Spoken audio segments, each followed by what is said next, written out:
Let's look at Anthony Ryder from South Lyon, Michigan, recently selected as the Lions 2020 Fan of the Year. He has a passion about sports broadcasting. With the 112th selection in the 2021 NFL Draft, the Detroit Lions select Amon-Ra St. Brown, wide receiver, USC. One pride, baby! Yeah!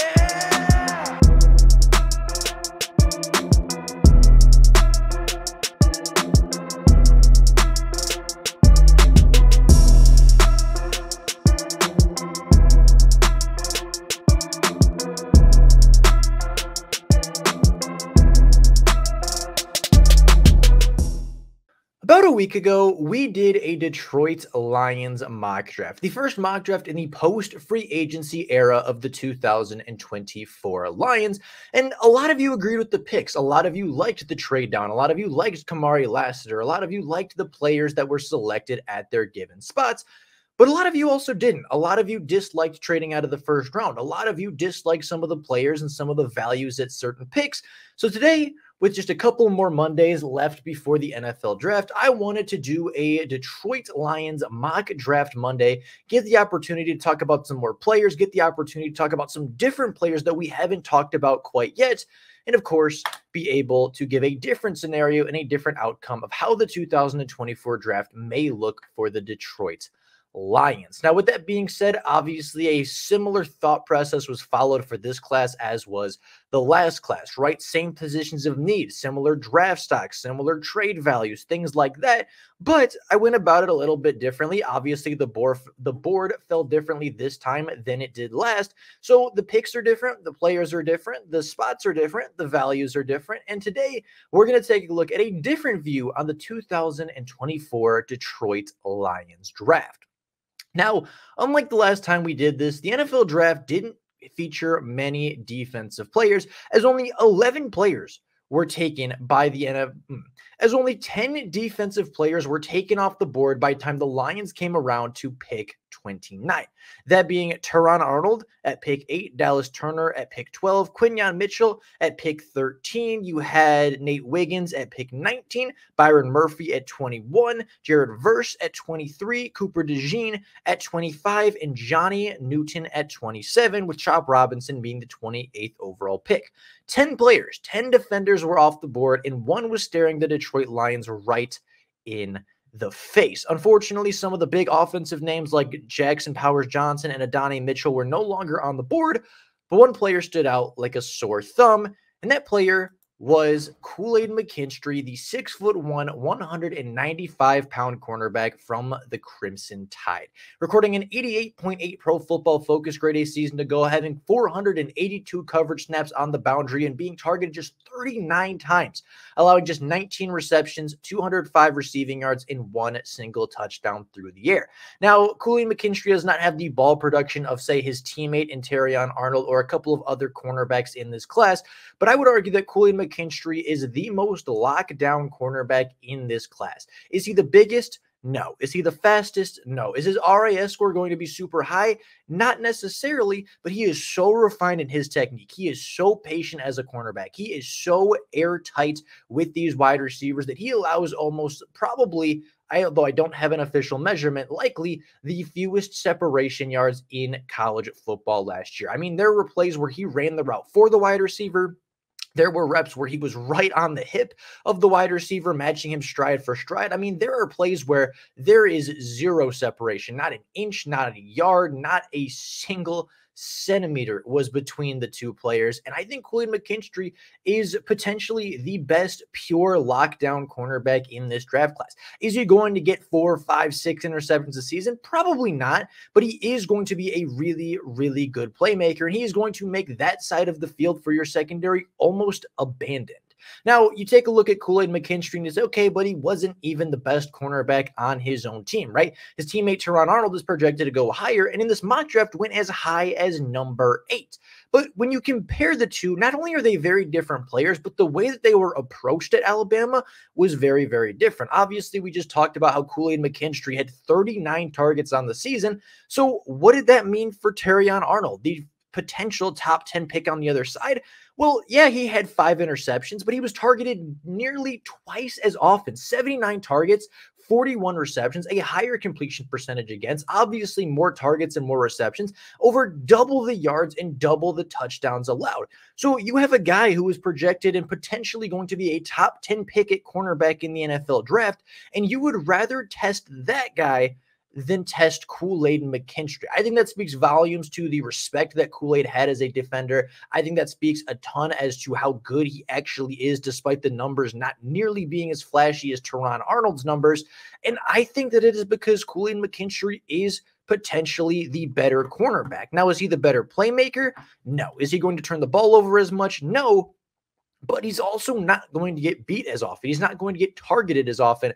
And honestly, in my opinion, I think a lockdown cornerback is arguably more valuable than a quarterback or than a cornerback that lives and dies from the turnovers. Now, am I saying Kool-Aid McKinstry is better? No, but I do think he is right up there with his teammate, with Kenyon Mitchell, with, potentially a guy like Nate Wiggins, who's up there, right? I think he's right in that conversation for best cornerback in the draft. And even though I don't have him as cornerback 1, I do have him as cornerback 3, and taking him as the 4th corner off the board was not only good value, not only best player available, but feels like a very Brad Holmes move. He's sticky in coverage. He tackles really well. I think he would be a seamless transition into this Detroit Lions secondary. And I think if the Lions have an opportunity to take number 1 from Alabama for the 3rd year in a row, Brad Holmes is going to take it. So moving down into the 2nd round, there was a player that I had my eye on, a player that I love in this draft class, but seems to not be getting nearly as much hype or nearly as much recognition as I feel he deserves. So with that being said, I decided that I was not going to wait until the 61st overall pick. I didn't feel like he was going to fall that far. And honestly, in all the mock drafts that I've done, he is very rarely ever fallen that far. And that player is a player that I wanted to trade up for, a player that I wanted to pair with Aiden Hutchinson. So with that being said, we made a trade, trading up with the Philadelphia Eagles and sending them the 61st pick, the 164th pick, as well as a 4th round pick in 2025. In return, we moved up 9 spots in the NFL draft to pick 53 while acquiring an extra 7th as well at pick 210. And we moved up to acquire Braylon Trice, the 6'4", 274-pound edge rusher from Washington. Braylon Trice had an 88.1 Pro Football Focus grade last year, played in 15 games for the Huskies, came away with 8 sacks, 19 hits, and 53 quarterback pressures. That led the nation in pressures by an edge rusher, by the way, in case you are curious. And for people that think that he's a little slow off the start, and for people that think he isn't quite as explosive as some of the other edge rushers in this class, that is true. But I don't think his get-off is nearly as bad as some of the other top prospects we've seen in the last couple of years. Compare him to Tyree Wilson from last year, and he looks like he's shot out of a cannon on every single play. His get-off is fine. His hands are really, really strong. His footwork is really good. He has a super high and relentless motor, and he led college football in pressures last year on that Washington defense. If you want to compare him to the other top draft picks of this year, Braylon Trice over the last 2 years has 99 quarterback pressures. Laiatu Latu, the projected top edge rusher in this class, had 81. Now, granted, he did play less snaps than Braylon Trice with the injury concerns, but obviously injury concerns are a problem there too. So considering that Latu had 18 less pressures is pretty phenomenal, is pretty telling. Right, Jared Verse, another player that's projected to go top 20, had just 71 pressures over the last 2 years, nearly 30 pressures less than what Braylon Trice had. And Dallas Turner had just 54 pressures over the last 2 years, which isn't bad necessarily, but is nowhere near nearly half as many pressures as Braylon Trice has had over the last 2 seasons. Braylon Trice can run defend. Braylon Trice can work inside. He can work outside. He's really good on stunts. He's really good off the edge. He is just a phenomenal all-around talent. I think the reason he's falling in the draft a little bit is because he's not the greatest athlete. He's not the same athlete as Dallas Turner. He's not the same athlete as Jared Verse. He's not the same finisher as Laiatu Latu, but he is just as good and just as well-rounded a player as any edge rusher in this class. And I think if you pair him with Aiden Hutchinson, not only does he become a potential 10-sack guy, Aiden Hutchinson becomes a potential 15-sack guy. It takes pressure off of Aleem McNeil in the middle, especially with DJ Reader. And I think if you go out there with a front four of Aiden Hutchinson, Aleem McNeil, DJ Reader, and Braylon Trice, you are going to have one of the better pass rushes and probably, if not likely, the best run defense in the NFL, not to mention Marcus Davenport on a rotation, John Kaminsky, Josh Pascal on rotations, with, of course, James Houston as a pass rush specialist. That's a really, really strong defensive line. And now with a secondary behind it of Carlton Davis, Kool-Aid McKinstry, Brian Branch, and Emmanuel Mosley, and Amik Robertson, that's a really, really strong defense, of course, paired with the linebackers that we already have. So Braylon Trice is at pick 53, but we did give up some capital to go up and get him. With that being said, we did not have another pick until late in the process, about middle of the third round. So with that being said, we went on to that selection, but we ended up making a trade. Down at pick 73, the Colts wanted to move up, and they wanted to go get the wide receiver from North Carolina. And although it's a player the Lions have been interested in, although he's a player the Lions have been taking a look at, they offer the 82nd and 151st overall pick, essentially making up for that pick we sent to the Eagles in the 5th round and only falling back about 9 spots in the NFL draft. So I decided to take that, move down 9 spots, 8 or 9 spots, and see what happened at 82, where again, Tampa Bay called. In a double trade down scenario, the Tampa Bay Buccaneers are sending the 89th overall pick along with a 2025 third in order to get the 82nd overall pick.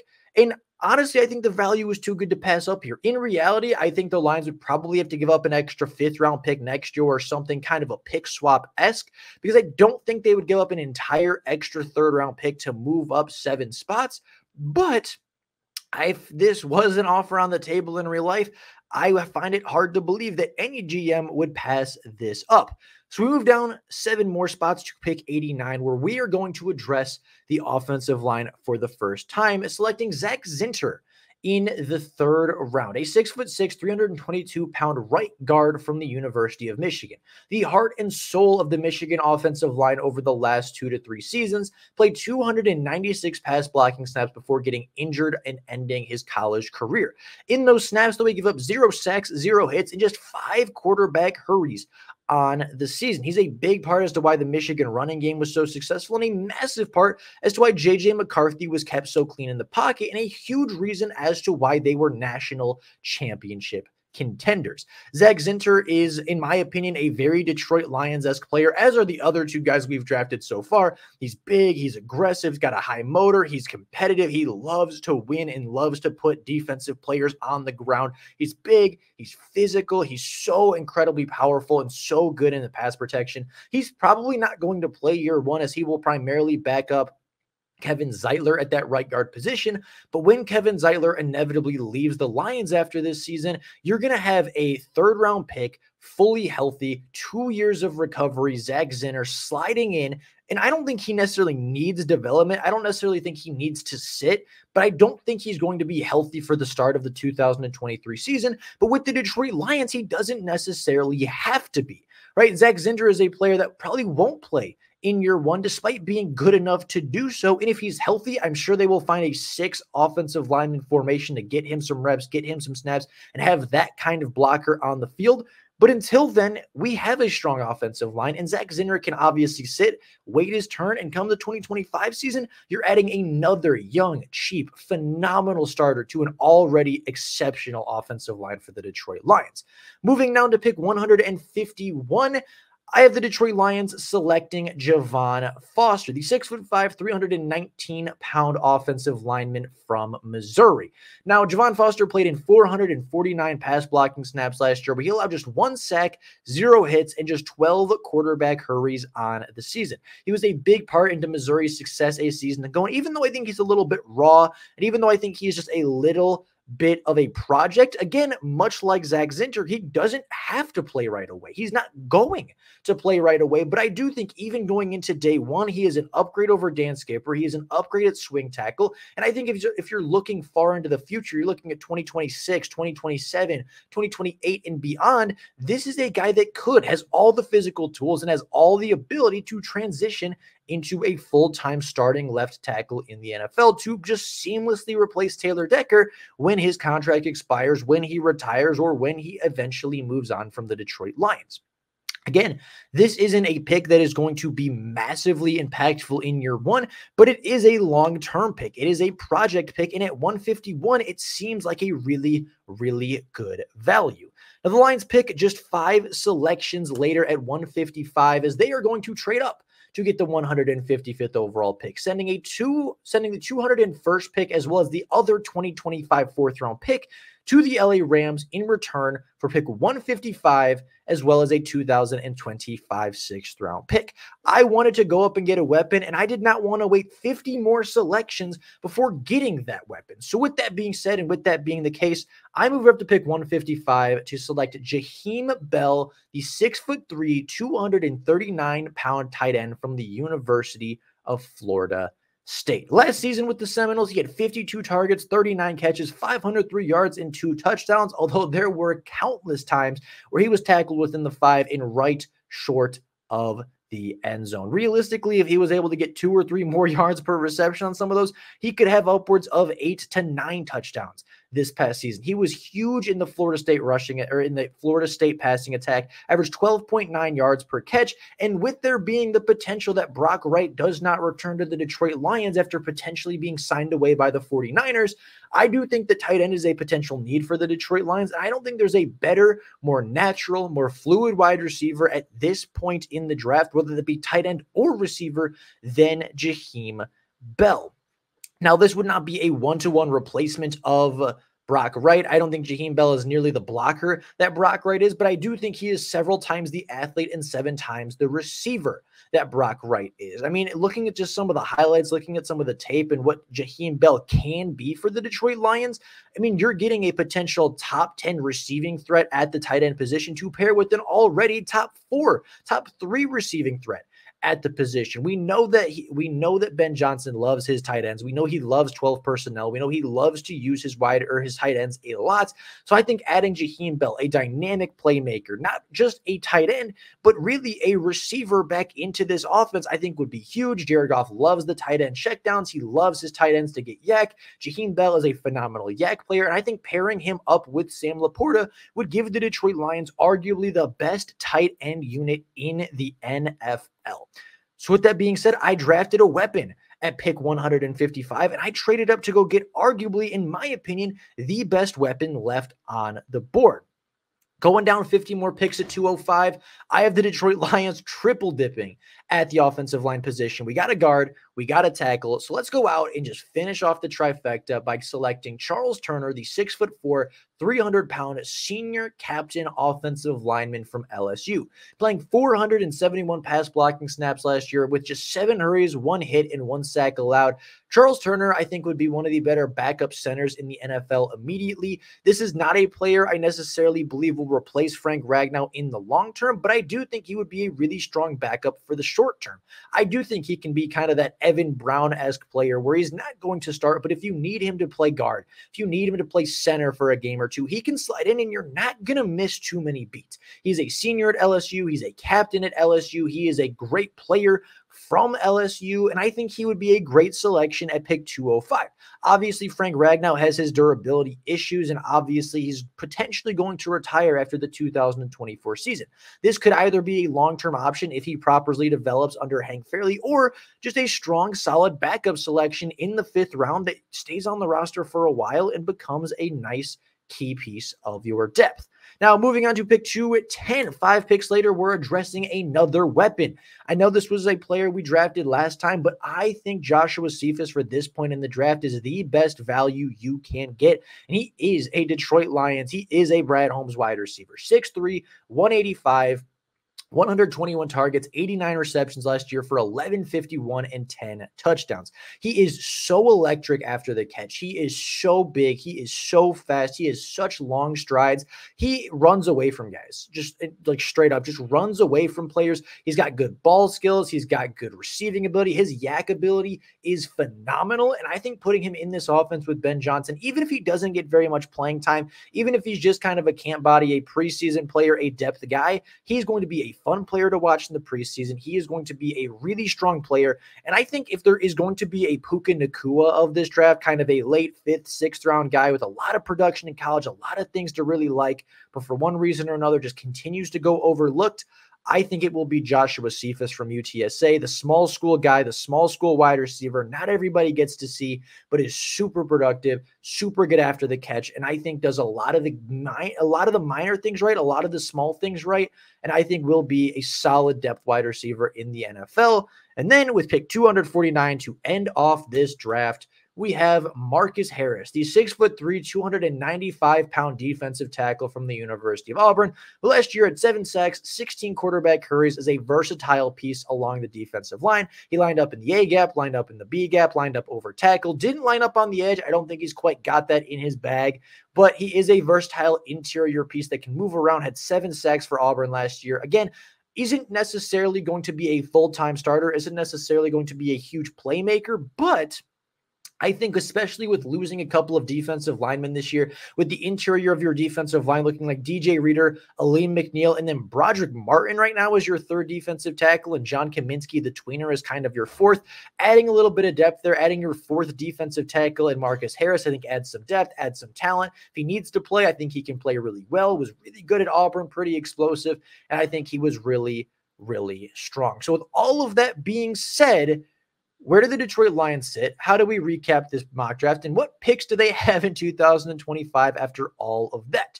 So just a quick recap of the entire list of the mock draft. We're starting off with Kool-Aid McKinstry at pick 29, Braylon Trice at pick 53 after a trade up, Zach Zinter at 89 after a double trade down, Javon Foster at 151, Jaheim Bell at 155 after a trade up, Charles Turner at 205, Josh Cephas at 210, and Marcus Harris at 249. With that being the case, the Detroit Lions, after multiple trades up and down throughout this draft class, currently hold their 1st round pick next year, their 2nd round pick next year, their 3rd round pick next year, as well as Tampa Bay's 3rd round pick. They hold neither of their 4th round picks, but they do hold a 5th. They hold 2 6, actually 3 6 from Tampa Bay, LA, and their own, as well as a 7th round pick. So they have a lot of picks late next year. They have a couple of picks early. They're missing out on the 4th round, but they have 2 extra 6s, and they have 2 extra, and they have an extra 3rd, 2/3 overall, which would give them plenty of ammunition for a talented class next season. With all of that being said, that is my mock draft. You shore up cornerback 1, you shore up edge rusher 2, you build the trenches for depth, and you get a long-term option at guard for the future. You get a versatile and explosive weapon in Jaheim Bell, a potential explosive yak weapon in Josh Cephas, a rotational defensive lineman in Marcus Harris, and I don't think a single player on this roster would either get cut or not have a potential role outside, again, of maybe the backup offensive lineman because he can't really play special teams. But I think every single one of these players would not only make the roster, they would contribute to the roster at some point in the season. If you have 8 players out of a draft class that contribute, and likely 2, maybe 3 that see starting snaps in year 1, and potentially 4 to 5 that see starting snaps in year 2 and beyond, that is a very successful mock draft. That is a Brad Holmes-esque mock draft. I think every single one of these players is a Brad Holmes guy, from Kool-Aid to Braylon to Zinter to Foster to Bell. Turner's a team captain that they know they like. Josh Cephas is a team captain they know that they love. They like their team captains. They like their personality guys. And every single one of those players is a leader on their team, is a great influence for their team, is not only a great player, but does the small things right, has a good motor. And I think every single one of these guys is not only a Brad Holmes guy, not only a Dan Campbell guy, but I do think they are guys that will be on the Lions board. And I think some of them will be Detroit Lions. So with all of that being said, that's all I got for you guys right now. Let me know down in the comments below how you would feel about this mock draft. I personally, this is my favorite mock draft that I've done so far. We'll probably do a couple more before the NFL draft officially comes around. But with all of that being said, That is life for you guys today. Let me know down in the comments below how you feel about this draft and what you would think about it if it came true. I'm very curious to get your opinions. With all of that being said, that's all I got for you guys right now. Thank you all so much for watching, and until next time, and as always, go Lions.